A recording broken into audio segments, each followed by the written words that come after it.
ಹಿಡಿಯಬೇಕಾದ ಪೊಲೀಸರಿಂದಲೇ ದರೋಡೆ ನಡೆದಿದೆ. ದಿನದಿಂದ ದಿನಕ್ಕೆ ಹೆಚ್ಚುತ್ತಿದೆ ಪೊಲೀಸರ ಕಳ್ಳಾಟ. ರಾಜ್ಯದಲ್ಲಿ ನಡೆದ 10 ಕೇಸ್ಗಳಲ್ಲಿ ಪೊಲೀಸರೇ ಕಳ್ಳರು. ನಕಲಿ ಆಧಾರ್ ಕಾರ್ಡ್ ಹೆಸರಲ್ಲಿ ಲಕ್ಷ ವಸೂಲಿ ಮಾಡಲಾಗಿದೆ. ಜೆರಾಕ್ಸ್ ಅಂಗಡಿ ಮಾಲೀಕನಿಂದ ರಾಮನಗರ ಪೊಲೀಸರು ಹಣ ಪೀಕಿದ್ದಾರೆ. ಕಗ್ಗಲೀಪುರದಲ್ಲಿ ಪೊಲೀಸರ ಖತರ್ನಾಕ್ ಕೆಲಸ ಬಟಾಬಯಲಾಗಿದೆ. ಜೆರಾಕ್ಸ್ ಅಂಗಡಿ ಮಾಲೀಕ ರಾಜೇಶ್ಗೆ ಟಾರ್ಚರ್ ಕೊಡ್ತಿದ್ರಂತೆ ಕಗ್ಗಲೀಪುರ ಪಿಎಸ್ಐ ಹರೀಶ್.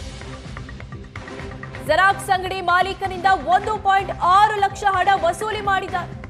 ನಿನ್ನ ಮೇಲೆ ನಕಲಿ ಆಧಾರ್ ಕಾರ್ಡ್ ಮಾಡೋ ಆರೋಪ ಇದೆ, ನಿನ್ನ ಮೇಲೆ ಕೇಸ್ ಆಗಿದೆ, ವಜಾ ಮಾಡಬೇಕಾದ್ರೆ ಹಣ ಕೊಡಬೇಕು ಅಂತ ಜೆರಾಕ್ಸ್ ಅಂಗಡಿ ರಾಜೇಶ್ಗೆ ಬೆದರಿಕೆ ಹಾಕಿದ್ರಂತೆ.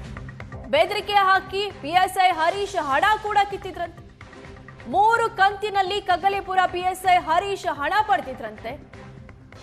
ಸದ್ಯ ಗೃಹ ಸಚಿವರಿಗೆ ಪತ್ರ ಬರೆದು ಮಾಲೀಕ ರಾಜೇಶ್ ದೂರು ಕೊಟ್ಟಿದ್ದಾರೆ.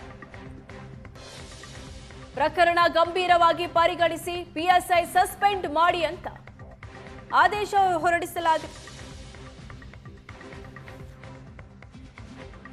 ಅವ್ರ ಮೇಲೆ ಒಂದು ಆರೋಪ ಇರುತ್ತೆ, ಅದರ ಪ್ರಯುಕ್ತ ನಾವು ಪ್ರಿಲಿಮಿನರಿ ಎನ್ಕ್ವೈರಿ ಮಾಡಿದ್ದೀವಿ. ಎನ್ಕ್ವೈರಿಲಿ ನಮಗೆ ಮೇಲ್ನೋಟಕ್ಕೆ ಕಂಡು ಬಂದಿರೋದ್ರಿಂದ ನಾವು ಆ್ಯಕ್ಷನ್ ತೊಗೊಂಡಿದ್ದೀವಿ. ಫ್ರೀ ಆ್ಯಂಡ್ ಫೇರ್ ಆಗಿ ಒಂದು ತನಿಖೆ ಆಗಲಿ ಅಂತ, ಎನ್ಕ್ವೈರಿ ಕಂಡಕ್ಟ್ ಆಗಲಿ ಅಂತ. ಅದ್ರ ಪ್ರಕಾರ ನಾವು ಆ್ಯಕ್ಷನ್ ತೊಗೊಂಡಿದ್ದೀವಿ. ನೆಕ್ಸ್ಟ್ ಎನ್ಕ್ವೈರಿಲಿ ಏನು ಬರುತ್ತೆ ನೋಡೋಣ. ಅದರಲ್ಲೇನು ಏನೊಬ್ಬ ಆರೋಪಿ ಇರ್ತಾನೆ, ಆ ಆರೋಪಿ ಹತ್ರ ದುಡ್ಡು ಇಸ್ಕೊಂಡಿದ್ದಾರೆ ಅನ್ನೋದು ಒಂದು ಪ್ರಕರಣ ಇದೆ. ಅವರ ಆರೋಪಿನೂ ಕೂಡ ಹಲವಾರು ಪ್ರಕರಣಗಳಿದೆ. ಅದ್ರ ಬಗ್ಗೆನೂ ನಾವು ಕೂಲಂಕುಷವಾಗಿ ಎಲ್ಲದ್ರ ಬಗ್ಗೆನೂ ನಾವು ಗಮನ ತೆಗೆದುಕೊಂಡು ನಂತರದಲ್ಲಿ ನಾವು ಏನಿದೆ ಎನ್ಕ್ವೈರಿ ಕಂಡಕ್ಟ್ ಮಾಡಬೇಕಾಗಿದೆ. ಸದ್ಯಕ್ಕೆ ಪ್ರಾಥಮಿಕ ತನಿಖೆಯಲ್ಲಿ ನಾವು ಈ ಆಫೀಸರ್ ಅಧಿಕಾರಿ ಕಂಟಿನ್ಯೂ ಆದರೆ ಇದು ಫ್ರೀ ಆ್ಯಂಡ್ ಫೇರ್ ಆಗಿ ಮಾಡೋಕ್ಕೆ ಆಗೋದಿಲ್ಲ ಅಂತ ಕಾರಣಕ್ಕೋಸ್ಕರ ನಾವು ಈ ಆ್ಯಕ್ಷನ್ ತೊಗೊಂಡಿದ್ದೀವಿ. ಏನು ಅವ್ರ ಮೇಲೆ ಒಂದು